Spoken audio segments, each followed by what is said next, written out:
भारत में जो छोटे कारोबारी हैं, उनके लिए बिजनेस लोन लेना अक्सर एक बड़ी उलझन, एक भूल भुलैया जैसा लगता है।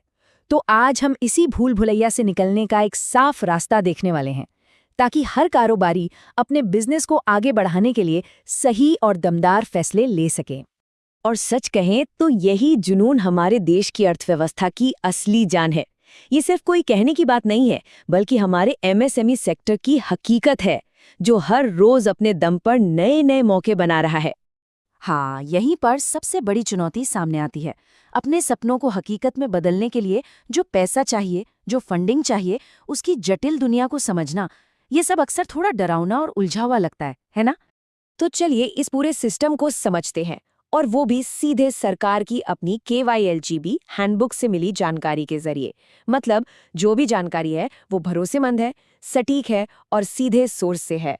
ठीक है, तो चलिए अब इसमें थोड़ा और गहराई से उतरते हैं। इस सफ़र की शुरुआत ये जानने से करते हैं कि जब एक MSME लोन लेने के लिए निकलता है तो उसके सामने कौन-कौन से दरवाजे खुले होते हैं। देखिए, सिर्फ पारंपरिक बैंकों पर ही निर्भर रहने की जरूरत नहीं है। जो NBFCs होते हैं वो अक्सर ज्यादा फ्लेक्सिबल होते हैं और कागजी कार्रवाई भी कम मांगते हैं, जबकि फिनटेक कंपनियां वो तो टेक्नोलॉजी का इस्तेमाल करके मिनटों में लोन दे सकती हैं। मतलब हर किसी की अपनी खासियत है, जो बिजनेस की जरूरत के हिसाब से काम आ सकती है। अच्छा, ऋणदाताओं को तो हमने समझ लिया। अब उस कवच की बात करते हैं जो ये सिस्टम हमें देता है। ये जानना बहुत जरूरी है कि इस पूरी प्रक्रिया में हमारे अधिकार क्या हैं और हमें किन चीजों से सुरक्षा मिलती है। ये जो 5 अधिकार है ना, ये सबसे बड़े सहयोगी हैं। निष्पक्ष व्यवहार, इसका मतलब है कि किसी के साथ कोई भेदभाव नहीं होगा। पारदर्शिता का अधिकार, ये पक्का करता है कि कोई भी चार्ज या फीस छिपाई नहीं जाएगी। उपयुक्तता का अधिकार, मतलब वही प्रोडक्ट दिया जाएगा जो किसी के लिए सही हो।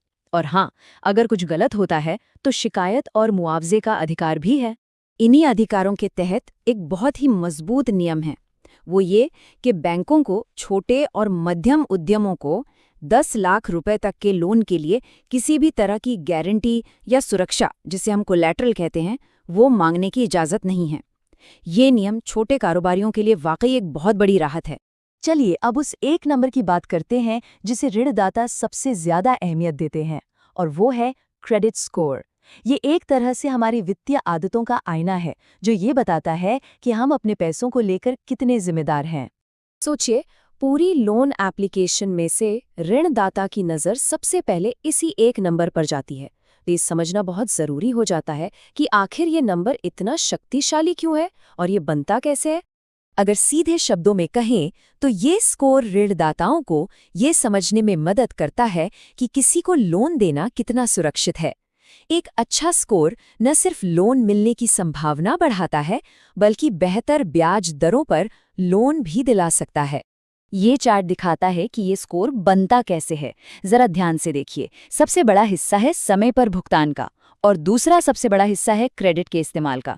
इसका मतलब साफ है, अपनी किस्तें हमेशा समय पर चुकाना और अपने क्रेडिट कार्ड की लिमिट का बहुत ज्यादा इस्तेमाल न करना, ये 2 आदतें स्कोर पर सबसे ज्यादा असर डालती हैं।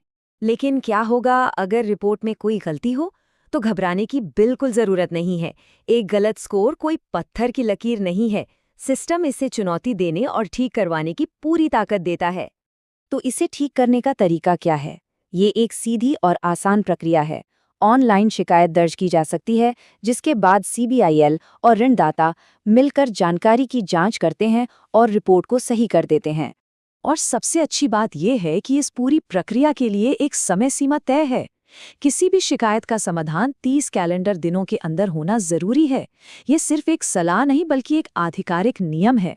और अगर इसमें देरी होती है तो सिस्टम इसकी जवाबदेही भी तय करता है। देरी के हर दिन के लिए 100 रुपए का मुआवजा मिलता है। ये दिखाता है कि इन अधिकारों को कितनी गंभीरता से लिया जाता है। तो अब तक हमने ऋणदाताओं के प्रकार, अपने अधिकारों के कवच और क्रेडिट स्कोर की ताकत को समझ लिया है। अब इन सभी जानकारियों को एक साथ लाकर एक ऐसी प्रैक्टिकल चेकलिस्ट बनाते हैं जो लोन पाने के सफर में सही रास्ता दिखाएगी। ये है सफलता का पूरा निचोड़। एक अच्छा सिबिल स्कोर, समय पर टैक्स भरना, डिजिटल लेन देन, और सबसे जरूरी, हमेशा एक की फैक्ट स्टेटमेंट यानी KFS मांगना। इसमें लोन से जुड़े सभी छिपे हुए शुल्क साफ साफ लिखे होते हैं, ताकि बाद में कोई हैरानी ना हो। और अंत में हम उसी विचार पर वापस आते हैं जिससे हमने शुरुआत की थी। देखिए, सही जानकारी के साथ लोन लेना सिर्फ एक लेनदेन नहीं रह जाता, ये आपके जुनून को एक स्थायी व्यवसाय में बदलने का जरिया बन जाता है। ये अपना मंच खुद बनाने की शक्ति है।